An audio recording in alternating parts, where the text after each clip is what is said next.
Hey, it's Nikki. And it's Brie. And we're Late to the Party, a weekly podcast about the film, fashion, and pop culture that shaped us into the weirdos that we are. And today we are discussing the Bling Ring. Yeah. And Brie, let's go to Paris. I want to rob. Iconic. Do you remember hearing about the Bling Ring back in the day?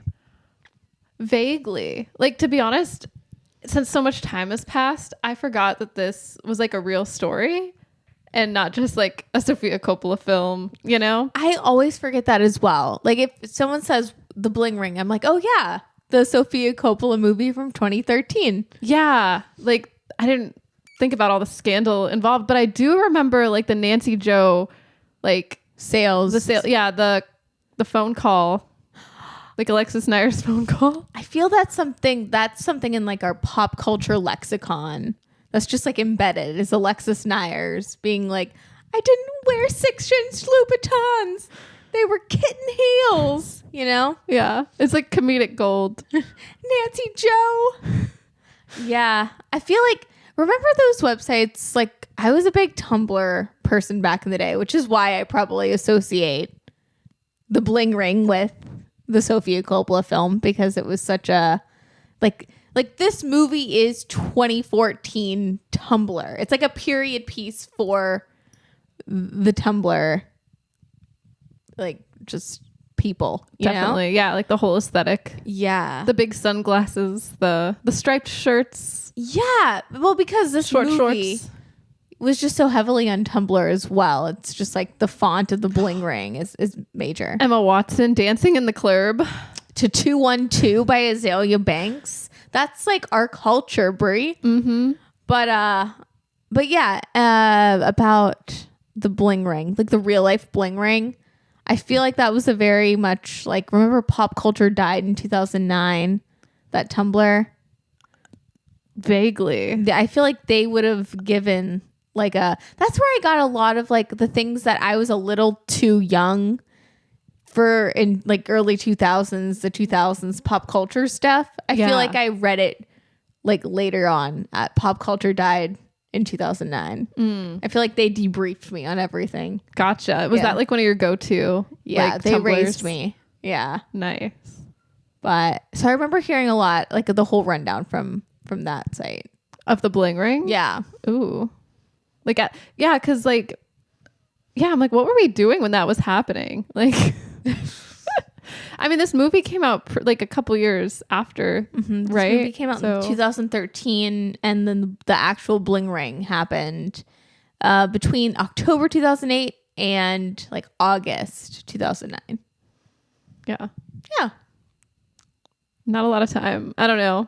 Not a lot of time, but so much time. Like style especially changed completely between those, like 2008, like 5 years, you know? Yeah. Like we got more indie sleazy. Yeah. We were in our Tumblr era then. Like 2013 style and 2008 style are completely those radically hats different. were not like the fedoras.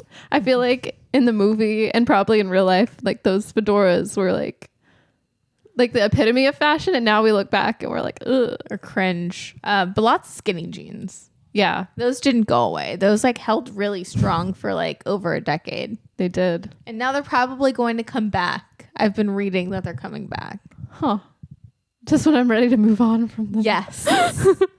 But yeah. So what do you know about the Bling Ring? Well, the real life Bling Ring Just the Bling Ring. in general. Well, I know that Paris Hilton was robbed many a times. And these teenagers almost got away with it. Almost. Yeah. I mean, I feel like I know so much. I don't even know where to start because I've been watching. I watched the documentary, the HBO documentary, with Rachel Lee, like the ringleader. Mm-hmm. So that was really interesting. And I know, like at the time that the Bling Ring, like was, unfolding, Alexis Nyers had her show. Pretty wild. Yeah. Yeah. I think they were filming Pretty Wild during the time of her arrest. Like it's shown in Sofia Coppola's Bling Ring. I gotta say, Sofia Coppola does such a good job of capturing. Like if you watch the first episode of Pretty Wild, it's literally like, it's so accurate. Like, I don't know.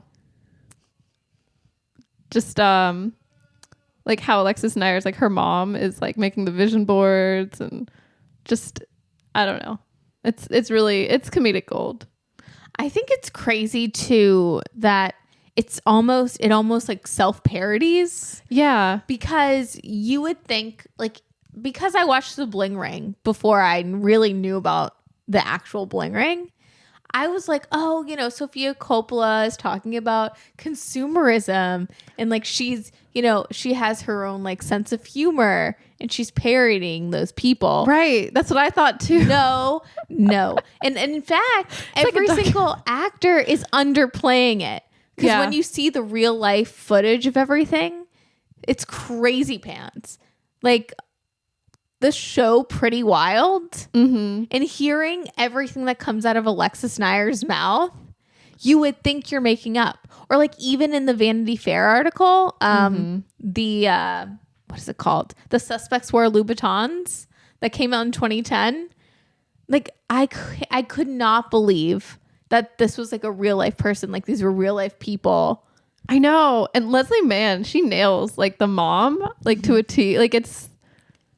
And I totally thought that was just Leslie Mann being like really funny. And it's her. It's literally like if you watch Pretty Wild, that is the mom. She's like, let's make the vision board with Angelina Jolie. And they really apparently. So I saw this like interview with Alexis Nyers and she said they manifested the reality show in general down to like the amount of money they made from the show, like the amount on the checks. So I don't know. Does the secret work? Do we believe in the secret? I have actually heard Alexis Nyers talk about that.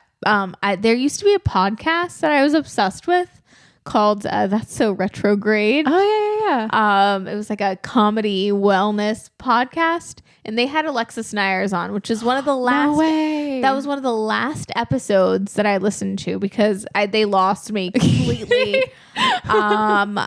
Because truly, like hearing Alexis Nyers talk about manifesting it, and just she's like spiritual, even more spiritual now, and like there's something about her that deeply unsettles me in like a very like just deep visceral way. Yeah. That I like don't know what to make of it. But I love Emma Watson. Yes. As basically Alexis Nyers, but she plays Nikki Moore in the Bling Ring. Yeah. Can we talk about Emma Watson's performance? Yes. Because I feel like she knocked it out of the park. And I love seeing her in this role where she's like not book smart, so to speak. You know what I mean? Like she's playing, I don't know if it's against her type necessarily, but we just don't get to see her play dumb enough, in my opinion. I think she did a great job. And I think her American accent's really good. I feel like at the time we were all such haters and I don't know why, you know? I mean, I feel like I was even maybe I feel like we gave her a really hard time for her accent and I don't know. Really? Yeah. Huh. Or like Perks. I think in Perks of Being a Wallflower, she got a hard time. I remember there's a lot of discourse. Maybe that was your lane of the internet back in the day. I loved Perks of Being a Wallflower. I feel like this era is very like post Harry Potter. It was like Emma Watson season. We were like so excited to see what her and like Daniel Radcliffe were doing. And Perks of Being a Wallflower was such like I don't know if it was a hit movie at the box office, but it was a hit to me. Yeah. I was obsessed with Perks and her performance in that. And the Bling Ring, I like didn't think anything. But to be fair, I love, and I still love the aesthetics of the Bling Ring. The movie, okay, this came out in 2013. Yeah. But I deeply associate it with that like 2013, 2014 era. And that's also when Spring Breakers came out. Yes. This movie also made me think of Spring Breakers. And you know how I feel about Spring Breakers. That's my movie. Yeah. That's like, They also have a great soundtrack. Both of these movies. it's very like club banger, all the 808s. Yes. Yeah, it's very like dubstep heavy. Mm-hmm. But also, Gia Coppola's Palo Alto came out the same year. Oh, shoot. Yeah, we had a lot of good ones. And so I think like my mind was elsewhere. Maybe I was like, yeah, the Bling Ring's aesthetics are really cool, but like, you know, I don't know. I just didn't think about it as much as at the time. But same. But looking back, I really do like Emma Watson's performance in this. Yeah, I feel like it makes it like it's just so funny. Yeah, and it's so funny to see the inspiration behind the character, and yeah. Can I read you? Because, like I was saying, Brie, Sofia Coppola downplays most things in the Bling Ring. I agree. Can I read to you what Alexis Nyers actually said during her monologue? Yes. Okay. I'm a firm believer in karma, and I think this situation was attracted into my life because it was supposed to be a huge learning lesson for me to grow and expand as a spiritual human being. I see myself being like an Angelina Jolie, but even stronger, pushing even harder for the universe and for peace and for the health of our planet. And God didn't give me these talents and looks to just sit around being a model or being famous. I want to lead a huge charity organization. I want to lead a country for all I know. That's what she actually said. She wants to lead a country. That's what she told Nancy Jo Sales. So then it's crazy when you think about that scene in Pretty Wild for her to call this journalist up. That journalist is like, this is a bunch of bullshit. The journalist was like, no. We really need to give Nancy Jo Sales like a Nobel Peace Prize. Right? Yeah. She did the Lord's work with that one. She did. She saw right through that.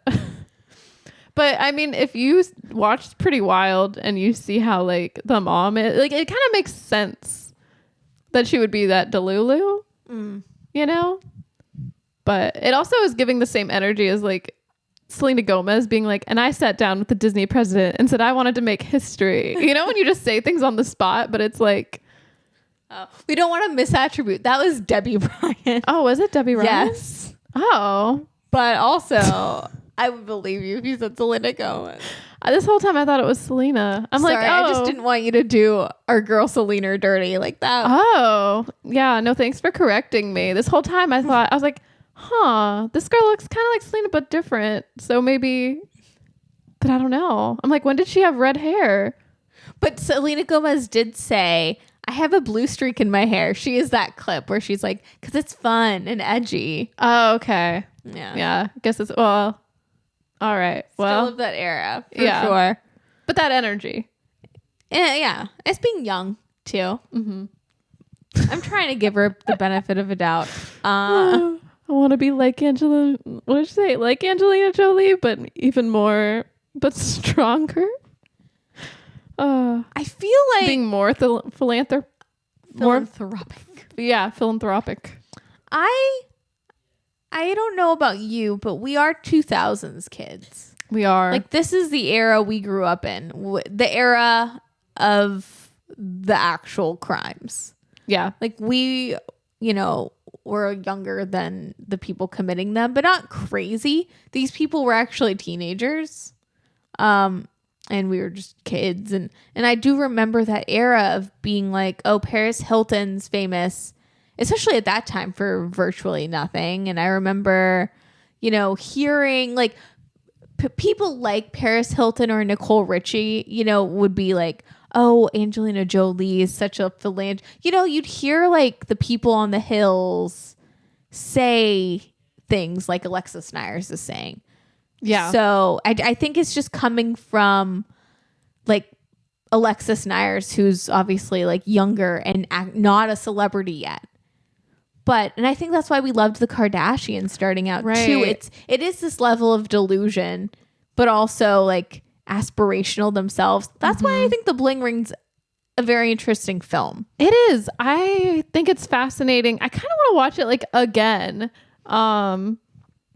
Just because after watching it, sitting with it, researching, I feel like I have a different perspective, like maybe more respect for it, because it's like it does capture time very well, but it also doesn't put a whole lot of I feel like Sofia Coppola doesn't put a lot of judgment on any of it exactly. I mean, it does. There are times where I'm sensing like it's kind of like, oh yeah, it's probably wrong to be doing all these things, but it's almost like a documentary the way it's presented, you know?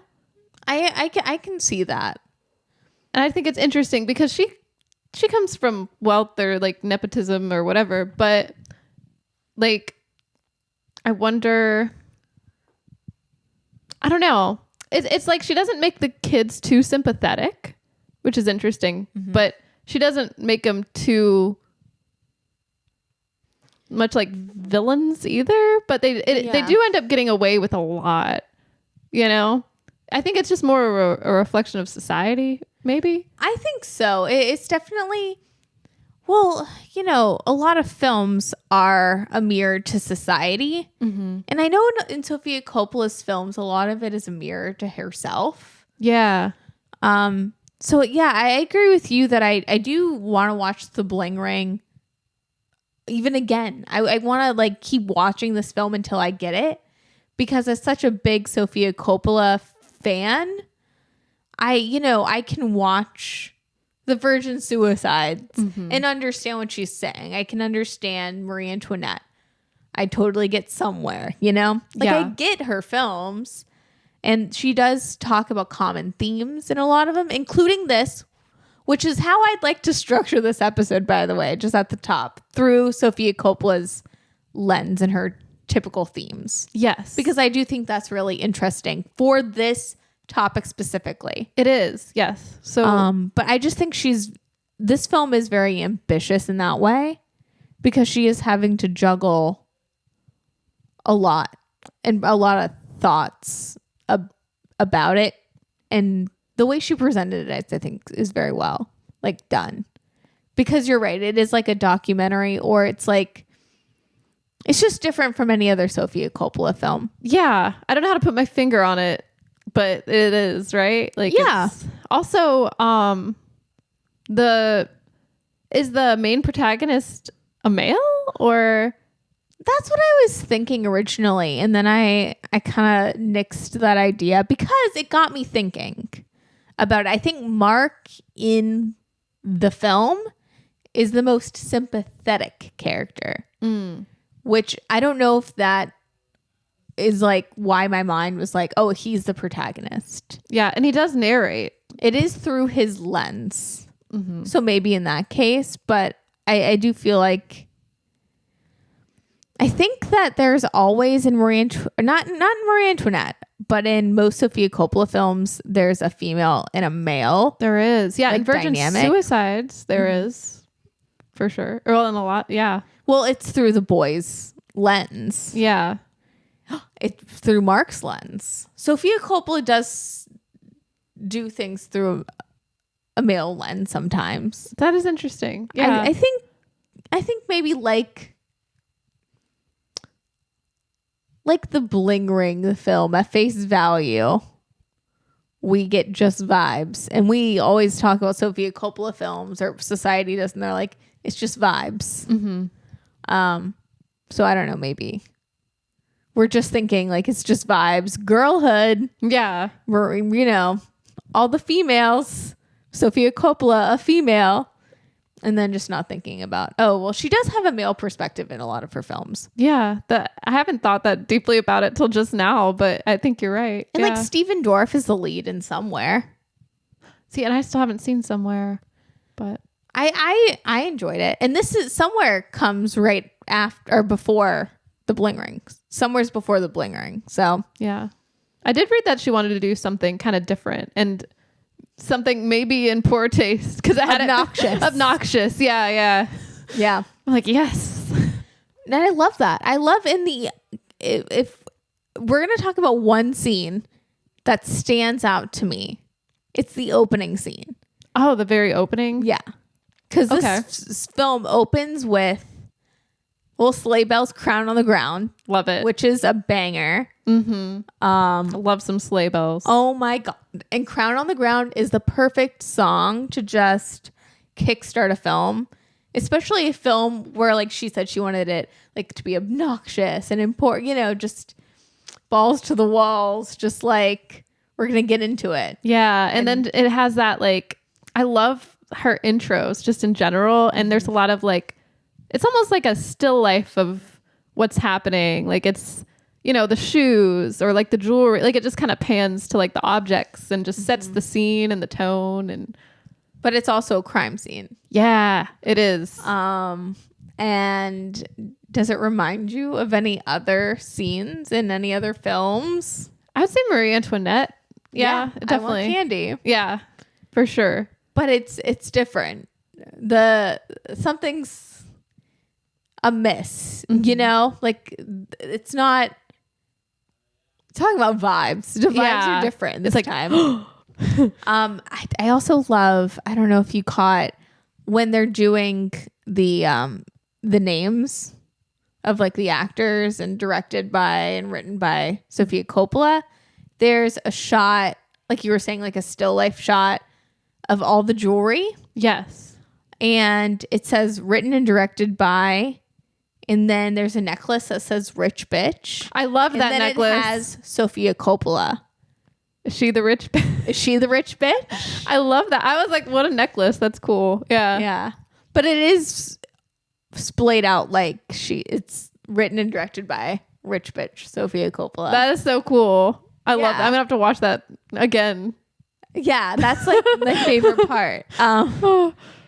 So I forget even what we were talking about. Oh, you were saying like themes and then like the beginning. Like you wanted to talk about the first scene. No? Yes, but I don't know why. Never mind. Past. No, I don't know. But it is shot like a music video, which is interesting talking about Sofia Coppola because she started out directing music videos. Yeah. So right at the top, we're getting our Sofia Coppola flair. Definitely. And throughout, like it's interesting, like the way that it's filmed in general, like how it's, some of it looks like it is filmed on the MacBook or something. And some of it's like, maybe not an iPhone camera. I don't know exactly what kind of camera they were using for some of the shots where it looks like a documentary, you know, when they're like trying to check the cars or whatever. Yeah. Like there's just like different, it's not all just similar to Spring Breakers, how they do like different effects in certain scenes. Like it reminded me of that kind of, like it's not all just filmed like one just, I don't want to say boring way, but I feel like it added something. Yeah. Like all the textures and all the little, like seeing things from different perspectives and like she had photos too. That's, you know. What did you think about the splicing of real life footage of, you know, like Paris Hilton or Rachel Bilson on the red carpet or paparazzi shots? What did you think of the real life element in the Bling Ring? I liked it. I thought it added to it. I thought some of it, I'm like, oh, I remember this energy. Yeah. You know, like I'm like, yeah, this is what it was like. We're all obsessed with this. Like it makes it feel like it's like happening now. Like that's, you know, the press that's happening. Yeah. Yeah. It made sense. And it makes it more real, I think, because since they were real crimes that happened to real people, even though they're celebrities, you know, they're still real people. So there's that, you know, just taking in the reality. Like it's still hard for me to wrap my mind that these like young teenagers were able to like break into Paris Hilton's house multiple times and get away for the most part. Yeah. Until they, you know, got caught. But it's just like crazy to me. I'm like, because I don't think anything like that would really happen now. You wouldn't think, but I mean, you wouldn't think anything like that would happen then. It's true. And it's not like they didn't have security cameras or anything. Yeah, a lot of these celebrities had security cameras and they were in like a gated community with security officers too. So it's just so wild, you know? And it's like really like top celebrities, Orlando Bloom, Lindsay Lohan, Rachel Bilson, like all the, the people of the moment. Audrina Patridge. Yeah. Even though that name doesn't really mean a lot to me, but like I remember people being like freaking out over The Hills. Yeah. I don't know. It's just so wild. I mean, I think it helps the film. Yeah. What do you think? I think it definitely helps as well. It brings some sort of semblance of reality. I think also it is so, well, for one, I just want to say, like, I think that the Bling Ring, I remember at the time Sofia Coppola getting a lot of flack because she's such an auteur, and who her father is, she's so successful and she has these like artistic films. Yes. That people wouldn't expect her to cover this topic ever. But I think the story, the real life story, and she does take a lot from real life. She's not, reinventing anything. I know, it's weird because I keep thinking, like you said, like before, just that this is all like, but she consulted a lot of people. She got a lot of, like, you can just tell a lot of it is real. Like, yeah. But I think that's so genius and so smart because this story, this real life story is like Shakespeare. It is like, or it's like, like Oedipus or a story like that where we're talking about someone's, like, these kids would have gotten away with it. And also they were driven by, their ego. They're like, but they were also, they just wanted to make a name for them. They wanted to have these things. They wanted to be somebody. They wanted to find their identity. And the only reason that they got caught is because of their ego. Yeah. It's because they wanted to, they couldn't keep it a secret. More. Yeah. How do you like it? But they wanted more and they wanted to show it off. They did. Yeah. Cause they'd be just posting pictures of the stolen, like wearing the jewelry and stuff. And then telling their friends at school, like, obviously they wanted the attention. Because it wasn't enough to have those things. Mm-hmm. It's not about the nice things. They want to be somebody. Yeah. And we grew up during this era. We wanted those things. I mean, I was a kid obsessed with the Kardashians, like the OG Kardashians. And you watch them and you watch the first couple seasons of the Kardashians and you watch them be rich, have these things on like kind of like a micro level. And then you watch them actually become real life celebrities. And that's what happens with the Bling Ring in real life in a way. Yes. They became celebrities in their own way. I mean, so like, it's almost like they got what they wanted, I guess. I mean, we're still talking about it. And they were like during the trials, like TMZ or all these news outlets would be there. Like that's what we were focused on. The celebrity culture at the time was just, I feel like it was through the roof. Like we were all just so focused, and we still kind of are, but like obsessed. Yeah. And anyone and everyone, no matter what, can have that fame, but easily be destroyed. Mm-hmm. It was just a very interesting time.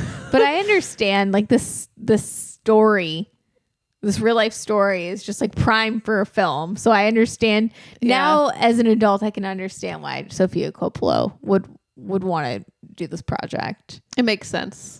For sure. It's fun. What's really funny though, like about this, like just watching it like around when it first came out and watching it now, I feel like it was almost aspirational a bit. Like my younger self was like, oh, this is so cool. They got like a low key. And then I'm like, oh, maybe this is kind of wrong, but like they're kind of bad at, like a part of me had that kind of, yeah. You know what I mean? You're like, ooh, that looks like fun, getting away with crimes. Like Brie, if I'm going to be honest, I did also watch the Ringleader. Uh-huh.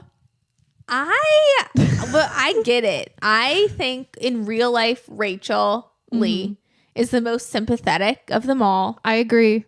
I would follow her cult. Like, I totally get it. I like this lady. She just wanted to be cool. Like, and also she's like my kind of psycho. She had a vision. she like centered herself and she committed to it and she did it. Yeah, that's true. And she was the leader. Yeah, she saw it through. No one else had the balls to do it. And no. Yeah. And then they wanted to go rob houses without her.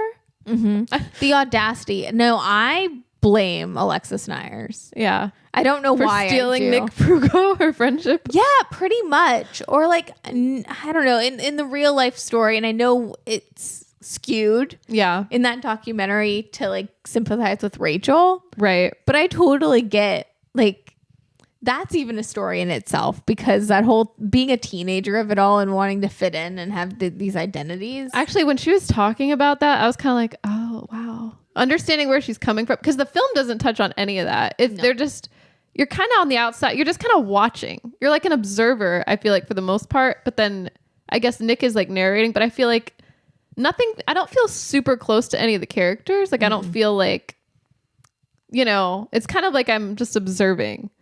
But like hearing the interview, I'm like, oh, well, yeah, like she's a real person too, I guess. Like maybe there were some motivations behind this, and hearing her story, I'm like, oh, no, I kind of feel bad for her. Oh, I don't know if I feel bad. I feel bad in the sense that it's something that she did when she was younger that she'll never really escape from. Yeah. But I don't know. I kind of feel like that's a slay. I'm not saying like robbing celebrities' homes are right. Yeah. But if you have the guts to do it like she did, I don't know. I feel like that a little bit of respect has to be put on Rachel Lee's name. Yeah. Plus, it could have been way worse. Like she could have had more prison time. It sounds like her prison time turned out pretty good. Yeah. Sounds like she made people were cheering her on. Yeah, I don't. A good thing for her. It. Yeah, I don't know. And I get it. I don't know. I don't know. I sympathize with Rachel Lee. Yeah. Also, Nick, if we were in a crime ring together, I mean, would you rat me out? Like, no. Yeah, that's just wrong. It is. Why would you rat anyone out? But I understand it getting too big. Yeah. Would you rat me out? No, never. Okay, thank you. Yeah. But that's why you got to keep it small. Yeah. Once Alexis Nyers and her more sister people come in, you gotta, yeah. See, I think that's where I felt the worst for her. It wasn't what she did it wasn't her like stealing Rachel Bilson's grandmother's ring or something. It was like the betrayal she felt. I know, that hit me too. I'm like, yeah. Yeah. Or like watching people rob these houses without you and then be messy. Towards the end. I would be, when she said I like struggle with FOMO, I felt seen. Yeah. I'm like, she's making a lot of sense. What does this mean? Oh man. It's hilarious. But yeah, so I think that it is very interesting if we're talking about Sofia Coppola themes, and a lot of themes in her films. She always is talking about, well, because of her background, it's always the proximity to fame. Yes. And the proximity to wealth. That's true. Yeah. And I think in the Bling Ring, it gets more interesting. It's more complicated because these kids are pretty wealthy, but they don't have the fame. And they don't have wealth of their own because, well, they're teenagers, but they also don't want to work for it. But they're not taught to work for it. They live in Calabasas. And they're in that era where you don't like, like the Kardashians, not that they don't work for, I feel like they've built a lot. So I feel like I can't hate. But at that point, it didn't look like that. Yeah, at that point. And I guess the same with Paris Hilton. Yeah. Just like getting paid just to be a personality. It was like an idea. Yeah. Yeah. I mean, and nowadays we have it with influencers. Yeah. I look at these influencers and I'm like, they get paid all day just to be themselves, just to walk around. We see it on a different screen now. Before it was our computers. Now we're watching through our phones, but it's the same thing as watching an influencer now. Yeah, it is. And being like, oh, they just get to, I know, have this lavish life, but they're just themselves. Jealous. No, but let's rob. I want to rob. No, but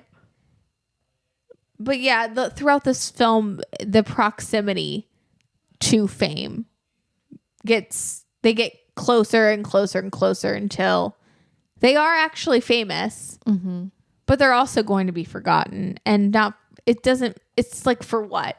I think it's interesting being told by a person like Sofia Coppola, because she is a Nepo baby, but every single person in her family, including her really famous legendary father, works. That's true. They actually have a job and they're famous because they do things. They do their job. Yeah. And then that's a different type of Nepo baby than Paris Hilton, because she's a socialite.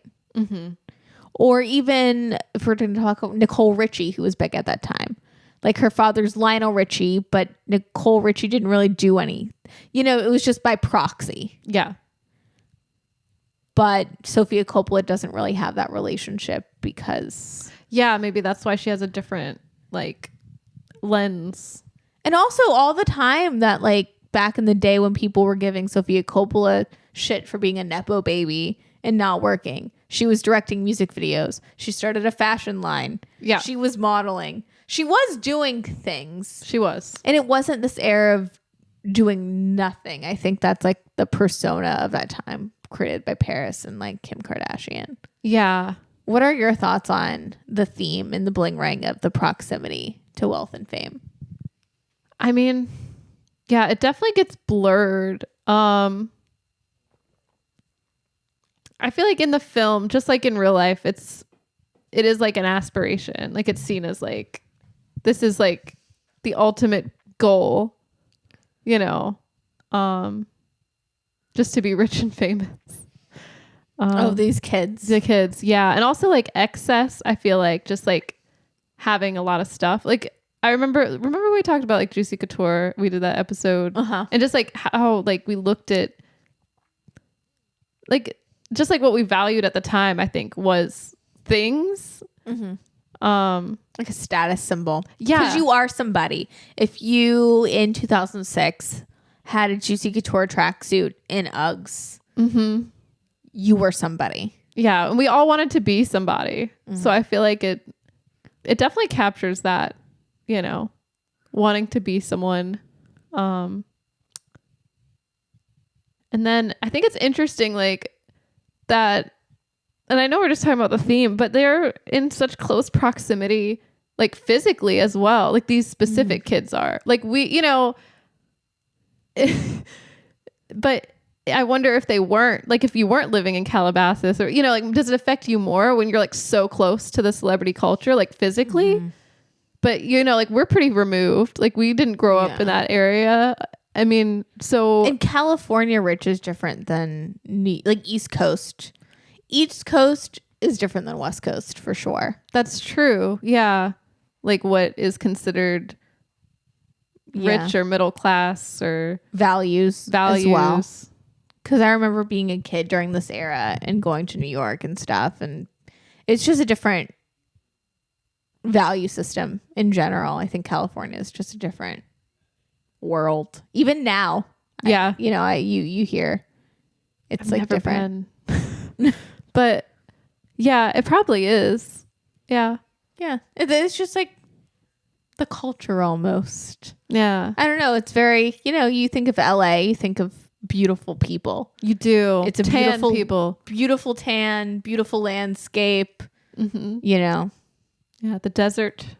Yeah, you think Coachella when you think of California, but I think it is Beverly Hills. Yeah, it's different. I mean, even back in the day, I think that like doing quote unquote nothing is a very like California thing. You think so? Do you think that's the opposite of New York? Like, New York's like doing all the things. California's doing nothing.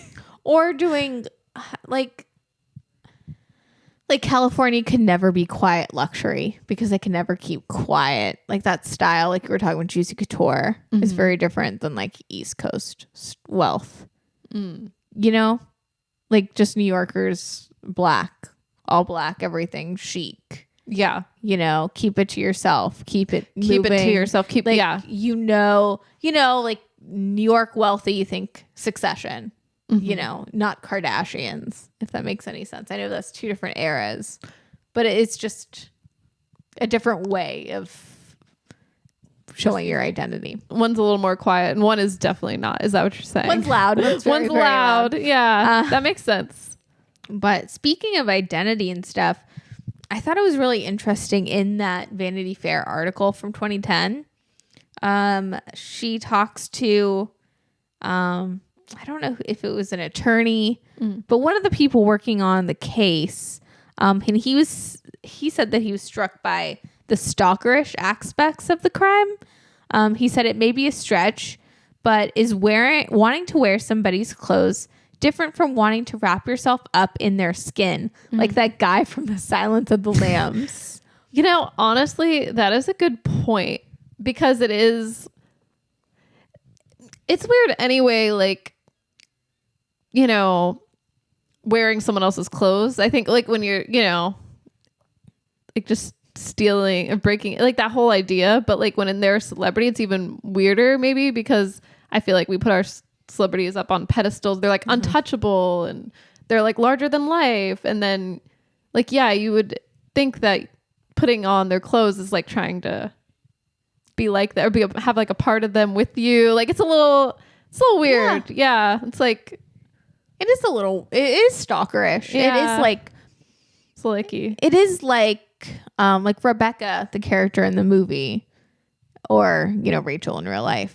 It is like she wants to have this identity so bad or find her own identity within this. She wants to be somebody so bad that she is like wearing their clothes, like she is trying on an identity like this in order to get an identity To find her. Yeah. True.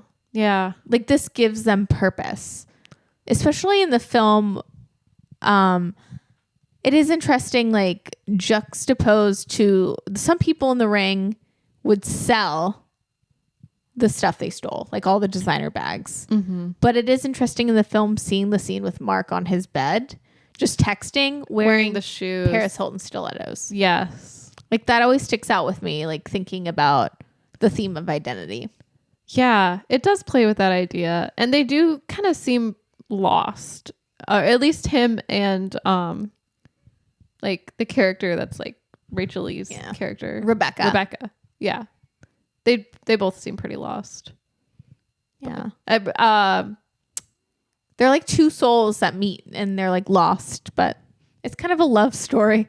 Yeah, I think it is. I'm trying to remember like the actual, like the names in the movie and not their real life names. I know I want to call Mark Nick Prugo so bad, but let's see.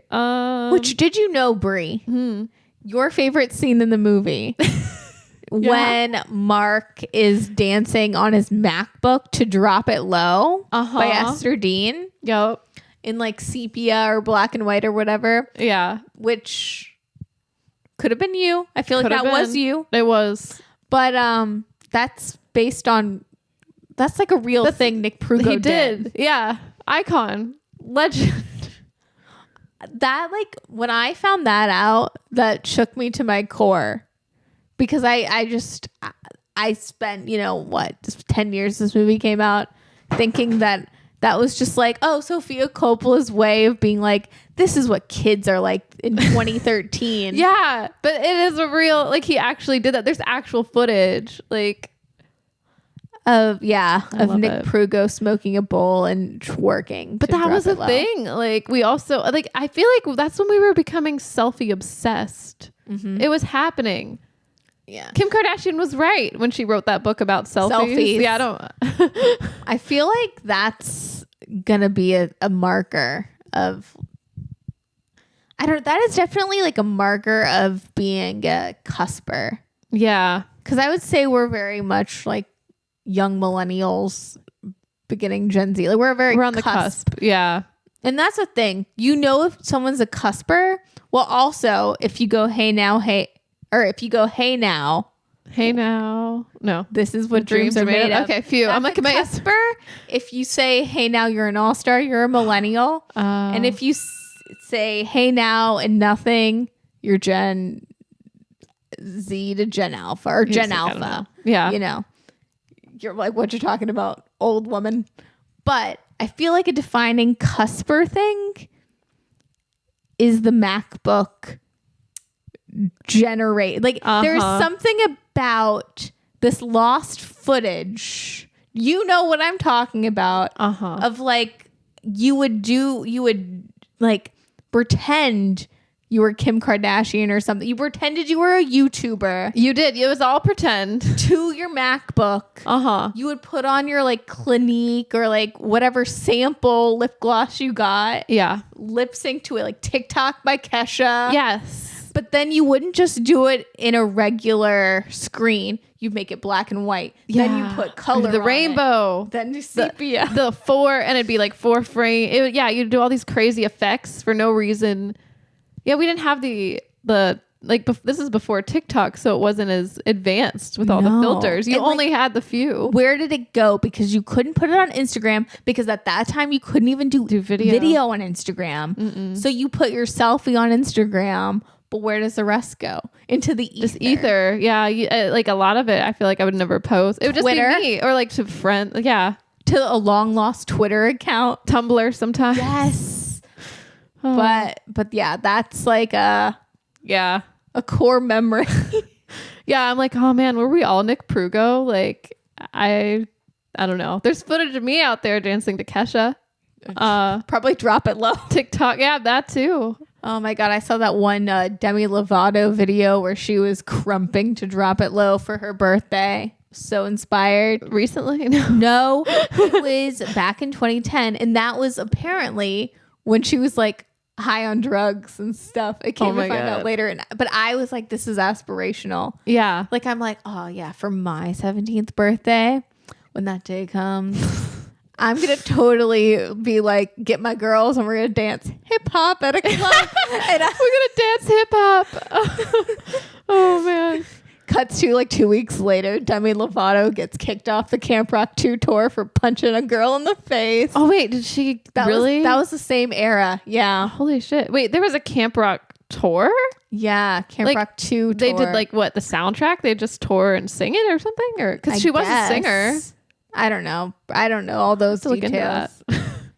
But she could have been part of the Bling Ring, it sounds like. She was troubled. I think Demi Lovato could have been a part of the Bling Ring. Yeah. Who's to say? No, I'm just kidding. I'm sure she wasn't. Well, you know, the real life Bling Ring, they tried to rob Ashley Tisdale. I heard it was her, and I can't think of who else right now, but there's a couple celebrities that they thought tried. about Miley. That's where, okay, if they went through with that, that's how back in the day I would have found out about the Bling Ring. Yeah. Because do you think Miley would have fought him though? Do you think she was like fierce enough at that time to be like throwing punches? That would be a great story. I feel like Demi Lovato, knowing the lore, she'd probably don't play with Demi. But that was such a tangent. I'm so sorry. Okay. So sorry to whoever has to edit this. But proximity to fame. Proximity to fame. Yeah. Well, we all kind of wanted it. Yeah. But is that just being a kid in an age, especially in the 2000s, but even more so now, that you're only worth anything if you have a presence? I think, yeah. Online. I don't know if, I'm like, is that our fault? Is that anyone's fault? Whose fault is it? I know. I mean, it's definitely a slippery slope. Now I get it. When I was a kid and you'd hear parents talking about like the Kardashians and shaking their head and being like, this is bad for society. Mm-hmm. I do kind of get it now. But we've always loved trash TV as well. Not to say that that's trash TV, but some people might think that, you know. Oh, like Jerry Springer. But they also said it was the end time was near when people were obsessed with Jerry. Oh, yeah, maybe that's where it started. And that was before the Kardashians. Yeah. So there was murder then. You've seen documentaries. Yeah, that's true. We were obsessed with murder. What's worse, murder or handbags? That's true. If you think about it. Which one is more problematic? robbing celebrities, or true crime podcasts? Yeah. Which one hurts society more? Yeah. I don't know. I don't know why we're so obsessed with crime. It's also creepy. It's like the skin suit thing. Oh, I know. Yeah. So that quote, This is what's going to get us back on track. yes, this is what's going to get us back. I'm pretty sure it was from the officer, Officer Goodkin, who was a consultant on the movie, the Bling Ring movie, but he was also part of the case that was happening at the time. Oh, yeah, because wasn't that a little fishy? Yes. Apparently you can't be a police officer and go act on a movie about the crime while it's still being played out, like while the trial's not over. So he didn't tell anyone that he was... So he talks about like people wanting a taste of fame, like these kids wanting a taste of fame. He also did. Just saying, it's like such a wild turn of events. I think he gets fired, and he got paid like $20,000 or something. Like Sofia Coppola paid him well for his like small role and just I guess for consulting. I'm like, he got paid. That's pretty good. Yeah. I'm like, I mean, if it were me, I'd be like, that's worth it in a way. To be in a Sofia Coppola film, I'd, risk my job. Like the Bling Ring, the real life members, Officer Goodkin also makes out like a bandit. Yeah. Like he gets this like icky want for fame. Mm-hmm. Sometimes you get it. Yeah. I don't know. He had it. And I think that's also why their sentences were like lessened, because I don't know exactly why they couldn't get him back on the case. Like, I don't know the whole legalities. I don't know how it all works, but apparently him getting fired or something, it had something to do with them like lucking out in that case that he wasn't around to, I don't know. Which fair enough. Being a teenager is tough. Yeah. And I mean, I don't know. They did their time. They didn't do it again. It's not like an event. It's not like a crime where you're like worried that Rachel Lee and Nick Prugo are going to go back out on the streets and rob. Yeah, it seems like they've learned their lesson. Also, you do it and you get caught. I think the thing that was fueling them, it seems, at least from hearing Rachel's perspective, what was fueling her was she didn't get caught. Yeah. Nothing happened. She kept going and going. It was like this adrenaline. Right. Plus, it seems like all the kids involved seem to have some type of issues, you know, and like substance abuse, like all these things. Like, I don't know. Give him a break, I guess. I mean, I think so. It could have been worse. You know, it's really just crazy though that they got away with it. And but being a teenager is seeing what you can get away with. Yeah, that's true. Yeah. Not going to defend maybe that's why I this time around I really enjoy the Bling Ring, because I'm like, oh, there's some funny aspects. Mm-hmm. There's some crazy characters for sure. Some cringy aspects. Yes. But I think deep down that longing to belong and to try to find yourself, and that inherent loneliness you feel as a teenager, I think that really comes out in this film and in the case. Yeah. And I'm really glad that at least exists, because that's very interesting to play with, you know? It's a very human thing. Yeah. Yeah. And you don't need it. Sofia Coppola didn't need to make the film more human to get that point across. It is nuanced, like in life.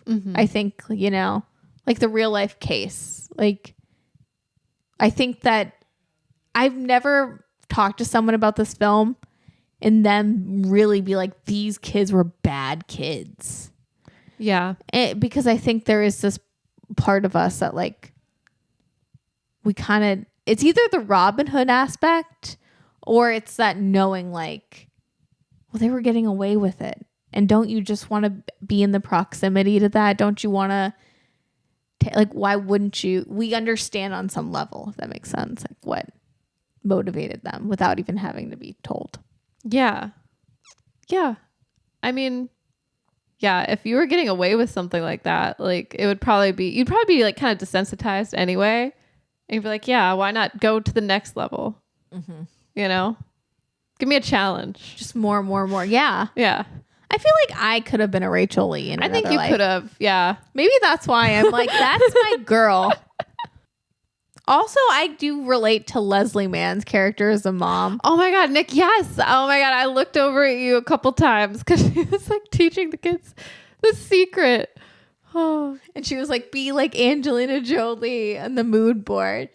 Because as a kid, I too was like, I want to be like Angelina Jolie when I grow up. Oh my gosh. And Nikki, were we doing the secret before it was a thing? Like in a way, like remember we would hang out and make mood boards? Yeah. Whose idea was that? Was that your idea? Yeah. I mean, kids love to collage, so I don't know if that's like crazy. But yeah, no, I was vision boarding. Yeah. I love to see it. Yeah, we should vision board again. We should. Just have the Bling Ring. It's just going to be all the like real life members. It's going to be Emma Watson. It's that whole monologue from Alexis Nyers about believing in karma. Yes. Did you feel seen, by the way, like with the Rachel Lee documentary with all her crystals? Like she's like adjusting her little crystals. I'm like, no, I love Rachel Lee. Yeah. She is my kind of psycho. She seems pretty cool, honestly. Like right now, she seems like she might still lie and stuff. You know? Love that. But she's like trying. She's trying to work on herself. She is actually trying to be a better person. I also love a liar. I think you're like, lie to me, baby. Well, no, I just think lying is the most fun a girl can have without taking off her clothes. Is this like when you lied like about being like I don't know, majoring in stuff, like just like a random, like to a random person? Lying to someone in public that is like so innocuous, it actually frees you. Yeah. You know, going to Starbucks being like, yeah, I'm Oprah. I'm Uma. I'm whatever. You know? Yeah. And just little white, like it does take your life from being like this puritanical, like I gotta do everything right. Yeah. To making life more fun. Like you are just trying on identity. Are we taking the wrong message? So what you're saying is I say that, but I lock her up. No, I'm just kidding. I say that. I just turned into Nick Prugo. I know. I betray you. I'm so sorry. I know. I would never. You are Nick Prugo. My hair, I'd be too stressed. My hair would fall out. You were having fun lying too. No, I feel like in real life, like there are a lot of good points because like Nick Prugo, like they say like Rachel Lee's the mastermind or whatever, but he just went along with it. Like he could have chose not to. Mm-hmm. You know, he's just as responsible. Like he also looked up the locate. Like right, didn't he also like? Yeah. I would say they both played a pretty equal part. I would say. You know. Yeah. I don't think she played any more of a part than he did. I think that certain people fall into roles and dynamics and in interpersonal relationships, and they obviously. In real life, Nick Prugo and Rachel Lee had a very codependent relationship. Yeah. So I just think she was dom and he was sub, you know? And then he sung like a canary. Mm-hmm. That's the fucked up thing. Is like as soon as they got him into like questioning, they were saying in Nick Prugo just started saying things that they weren't even asking. I know. He just gave it all away. Oh, yeah. Which, you know, I'm Italian, so I don't like that.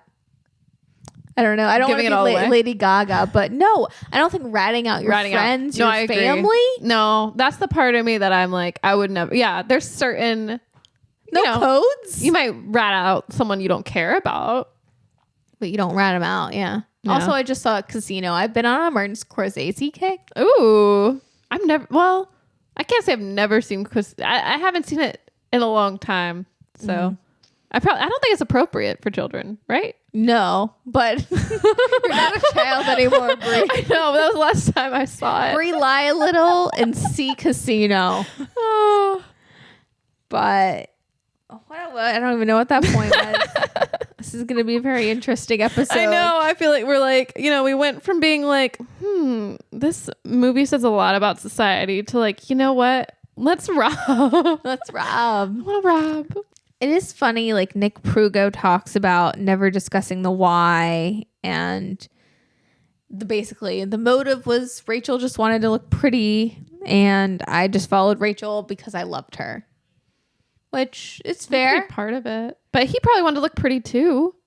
Who doesn't want to find their identity? He was finding his identity in his friendship with her and his relationship robbing with her too. Yeah. You know, I'm not so far removed from being a teenager. I'm not that old. I'm not the crypt keeper yet.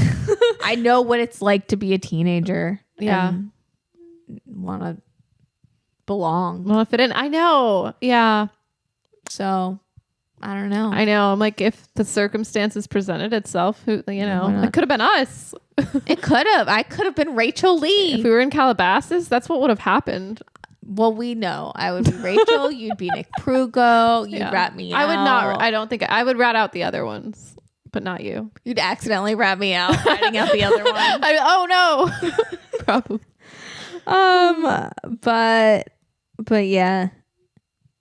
I don't know. I also think it's funny we're talking about that. Like a lot of Sofia Coppola themes also deal with, like, even from her first film, her first short film, Lick the Star. It's all about the cliquishness of high school. Mm-hmm. And I mean, this film it's just through a different lens. Yeah. And I can't imagine how cliquey like a Californian school would be.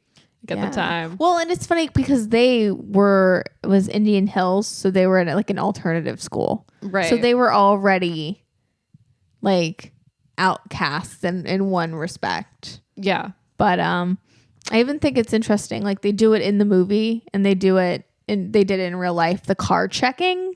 Yes. But like I remember being a teenager and watching people car check. Like going out with friends and they would car check. Yeah. And I mean, I never. Did you ever? No, I you just watched. I just watched. But, and not even saying that, like, whatever, statute of limitations is like, away. We didn't rat anyone out. So. No. And also, I didn't do it. So, but I remember that idea of, like, you know, seeing someone do something rebellious or, you know, bad. Yeah. And then watching another person follow along and, like, that high, or being like, oh, I'm with them. Mm-hmm. So I'm also bad, and you get this like secondhand high from it. Yeah. And like if you don't do it, you're viewed a certain way. If you do it, you're viewed a certain way. And peer pressure. Yeah. Yeah, I don't know. Just like things like that. And then also on the opposite end of talking about cliquishness, like Hollywood is the ultimate clique. They're high schoolers, so they're already feeling these things. But high school is like, or Hollywood's like high school. So yeah. So that's who you know. It is who you know. And they're playing both. You know, it's a story about Hollywood, but Hollywood's just high school and these are high schoolers. True. You know what's really wild to me?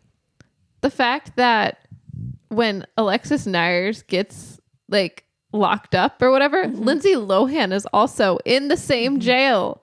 Because she was young too, you know, and she was going through stuff. But that's just wild to me. I don't know. The proximity.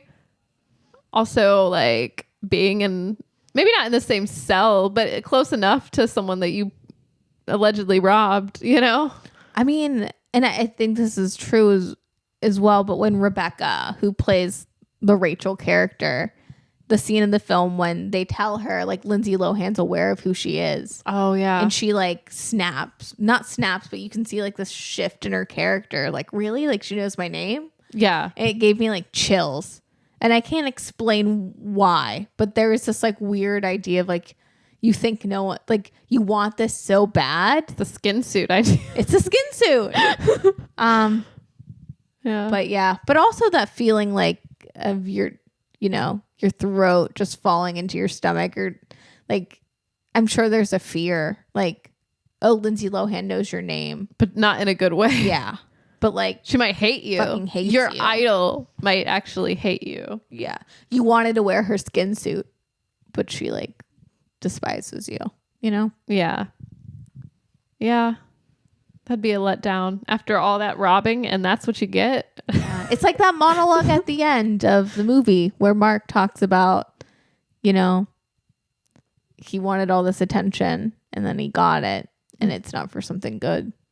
Yeah. But it almost seems like rehearsed, like he should have said that. I don't know. It's very interesting. Yeah, but he still got the attention. I don't know. The message I got was like, any attention is good. I don't know. But for what? But for what? Yeah. I don't know. I thought they made out pretty good though. Yeah. I think so. But I also, it is empty. Yeah. It's all empty. It is. Then are the celebrities' lives also empty? The ones that we look up to? Are they any happier than us? I don't know. This is like I don't know. I don't know because it's also like, or do they have more problems? More money, more problems. more money, more problems. It's also interesting hearing like Audrina Partridge talk about it. Even at the time, like looking at the videos from back then. Mm-hmm. And she was very vocal about like lock them up. Oh yeah. You well, know, I guess if it happened to you, you might feel that way. But a lot of the celebrities didn't like outwardly show sentiments like that. You know, like later on, Orlando Bloom was like, yeah, it was actually really invasive and hard for me, but I understand, you know, like had a very like put together PR statement ready. But Audrina kind of went in because she is a reality star. Mm-hmm. And, you know, there is that more reality element to it. But I found it actually like didn't bode well for her. It seems that she was so real about it. And it kind of blurred the lines a little more. I think that's very interesting how you would think people would be on her side.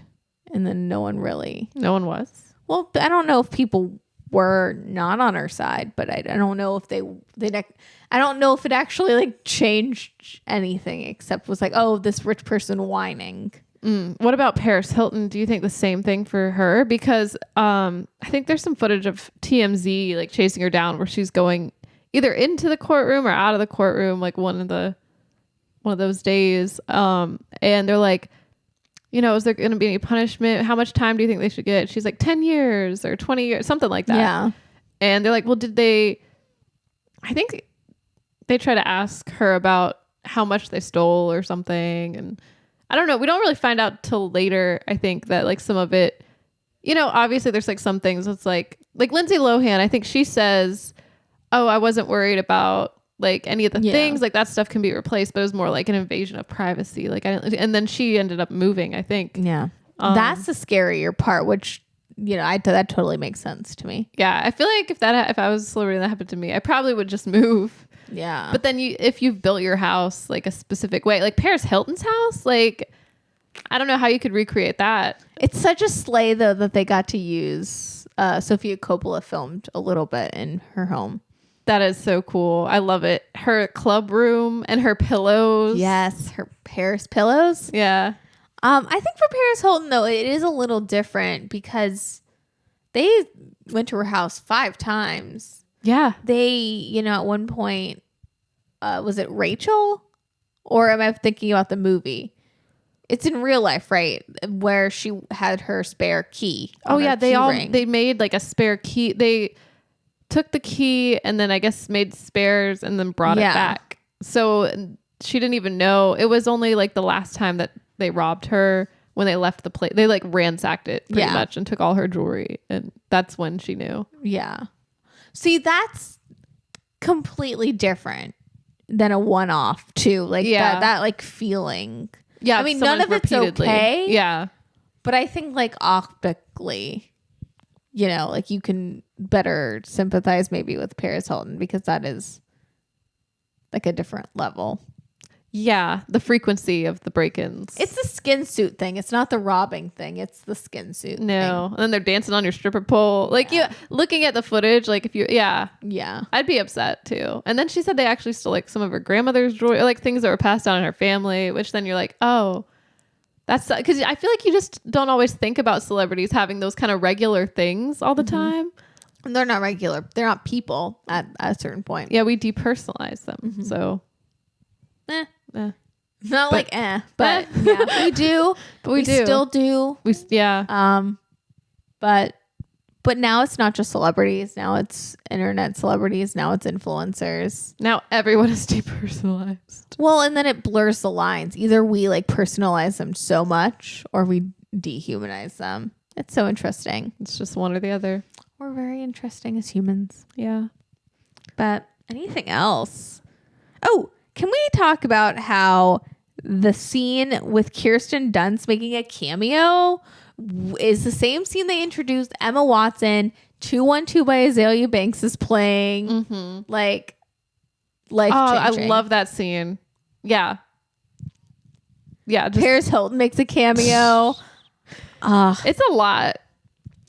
Gavin Rossdale, who used to be married to Gwen Stefani, makes a cameo as what Ajar. Oh, that's who that is? Yes. I was like, why do I know this man? He looks so familiar. Yes. Okay.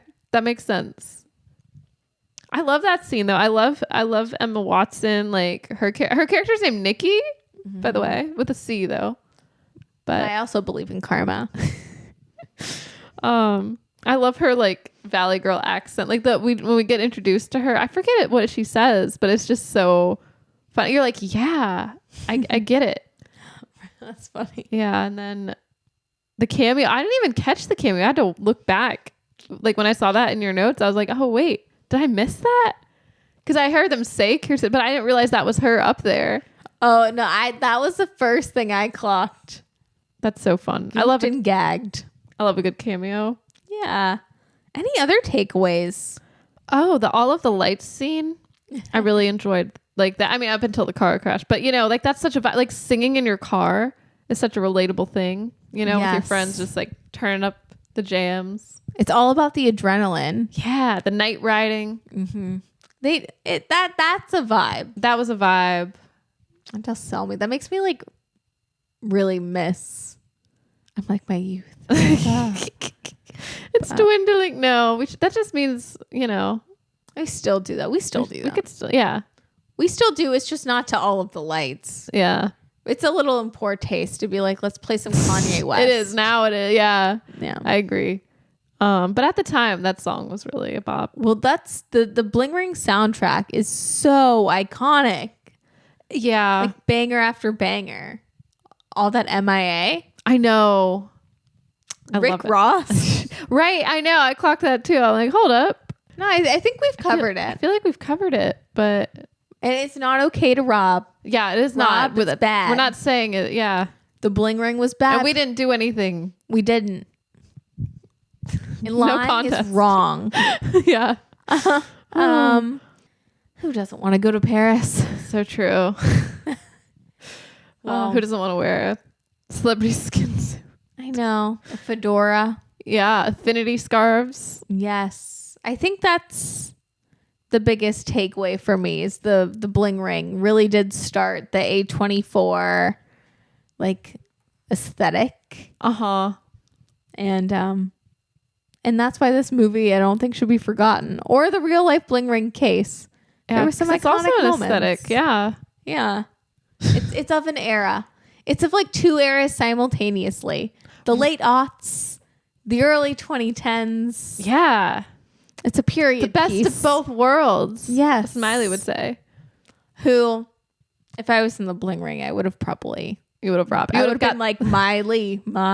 Do you think she would have had like would you rob her like Hannah Montana? Like remember those crazy sequin things that she would have, no. or like what would you go for? Oh my god! I used to look up as a kid on Just Jared. I was obsessed with Miley Cyrus's street style in like the late 2000s. Oh, that's right. Early 2010s, and I still have somewhere a Harajuku Lovers sweatshirt, like. Oh yeah. Situation because Miley Cyrus wore it in a paparazzi shot. So I was wearing Miley's skin suit, if you will. You were, yeah. I mean, not actually. I didn't rob her, but like that wanting that proximity or wanting something that a famous person has. I get it. I mean, I wore her silver pants. I don't know if they were like anything. I don't know if she wore silver pants on the show, They were like the Hannah Montana brand, but they were there were some wild pants. They were like jeans that were painted silver. And you were really into the Miley Cyrus Walmart collab. I don't know why. I don't know why, but I really was.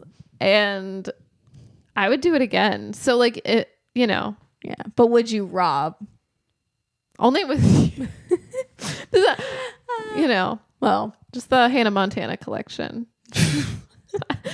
Rob the Walmart. No. That'd be so lame. But good questions. Good thoughts. Yeah. We've really but unpacked a lot. Like the film The Bling Ring. Yeah. Lots to think about. Yep. A lot of moral gray area apparently. Mm-hmm. But we still haven't gotten to the bottom of it. The Bling Ring? Yeah, or like why we do the things we do. Why? Yeah. But like the movie, we have a banging soundtrack. Yeah. Oh yeah, we do. Insert our outro here. Well, I think that's it. Yeah. We gotta go. Yeah, we gotta rob. We gotta rob. But we'll see you next week. Bye. Late to the Party is hosted by Nikki Jensen and Brie Piccone. Our podcast is produced by Grace Dunbar and edited by Brie. That's me. Thanks for listening. Make sure to rate and review us on Spotify and Apple Podcasts. We'll see you next week. Bye.